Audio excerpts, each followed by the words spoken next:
Şirvanda 2 mərtəbəli yaşayış binası yanıb. Hadisə ötən gün axşam saatlarında şəhərin Gülbala Şıxbalaoğlu küçəsində baş verib. Yanğın nəticəsində bina tamamilə yararsız hala düşüb.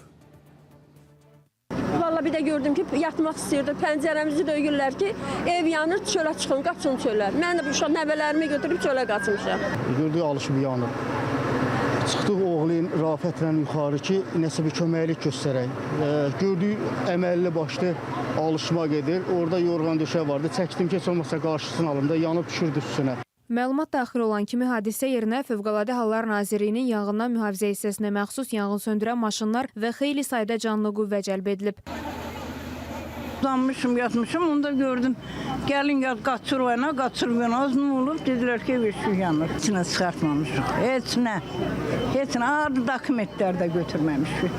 Yanğın söndürənlərin səyi nəticəsində 14 mənzildən ibarət olan yaşayış binasındakı yanğın söndürülüb. Hadisə zamanı xəsarət alan olmayıb. Buna baxmayaraq yaşayış binası yararsız hala düşüb. Faktla bağlı araşdırma aparılır. Yaqub Mehdioğlu, Fidan Səfərspoyuz, Xəbər Şirvan.